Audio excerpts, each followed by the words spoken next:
As a page ওনার আপনাকে সবসময় একটা বিষয় খেয়াল রাখতে হবে যে আপনি যখন অন্য আরেকজনের ভিডিও দেখেন তখন আপনার কোন কোন জিনিসগুলো ভালো লাগে এবং কি কোয়ালিটির হলে আর কতটুকু লেন্থের হলে ভিডিওটা আপনি বেশি দেখতে আগ্রহ বোধ করেন। প্রিয় দর্শক, আসসালামু আলাইকুম। আমি কিন্তু ভাই খুব বড় পেজের ওনার না। আমি ছোট্টখাট্ট একটা পেজ চালাই। তাও এটা ২ বছর অফ ছিল। হঠাৎ করে আবার শখ জাগলো মনে। অবশ্যই সবাই শখের বশেই কিন্তু পেজটা খোলে। তারপর তাদের অ্যাম্বিশনটা একটু অন্যরকম হয়ে যায়। আমরা দেখি ফেসবুকে অনেক সফল ভিডিও ক্রিয়েটররা আছেন।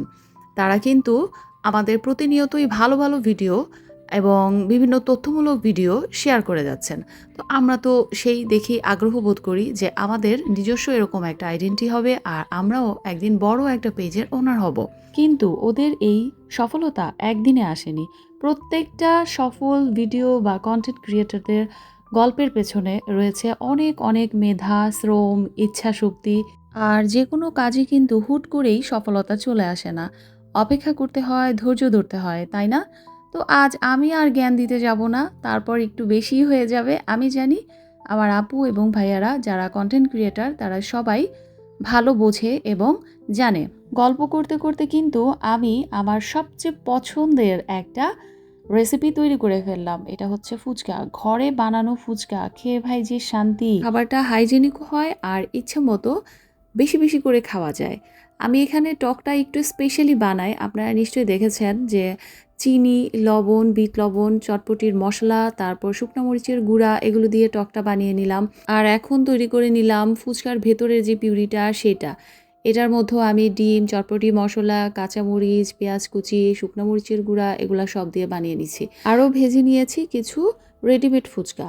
বাসায় ফুচকা আগে ট্রাই করতাম বানানোর। ভাই যে প্যারা! এর থেকে রেডিমেড ফুচকাগুলো ইনস্ট্যান্ট এনে ভেজে খেয়ে নিলে একদম ঝামেলাহীন মনে হয়। এরপর মুচমুচেও থাকে অনেকক্ষণ। তো এই তো আমার ফুচকার প্ল্যাটার একদম তৈরি। দেখতেই পাচ্ছেন বাসায় যেহেতু ফুচকা তৈরি করে নিচ্ছি, ইচ্ছে মতো অনেক কিছু দিয়ে নিলাম। তারপর টকটা তো স্পেশাল, আহা! টকটাই অনেক টেস্টি। ফুচকা আসলে এমন একটা জিনিস যা 99.99% মেয়েদেরই পছন্দের খাবার। আর ফুচকা বানানোর চেয়ে কিন্তু খাওয়ার তাড়াটাই বেশি থাকে। এই যে প্লেটটা সাজানোর সময় বারবার মনে হচ্ছিল কখন প্লেট সাজানো শেষ হবে আর খাওয়া শুরু করে দিব। আর ক্যামেরার পেছনে আমার ছানাপোনাগুলা তো অস্থির হয়ে গিয়েছে। কখন যে খাওয়া শুরু করবে। প্রিয় দর্শক, আজকের ভিডিওটা এই পর্যন্তই। এতক্ষণ সাথে থাকার জন্য সবাইকে অনেক ধন্যবাদ। আর আমার আজকের ভিডিওতে কোনো জায়গায় কোনো কথায় ভুল ত্রুটি হয়ে থাকলে আপনারা ক্ষমা সুন্দর দৃষ্টিতে দেখবেন। সবাই খুব ভালো থাকবেন। আল্লাহ হাফেজ।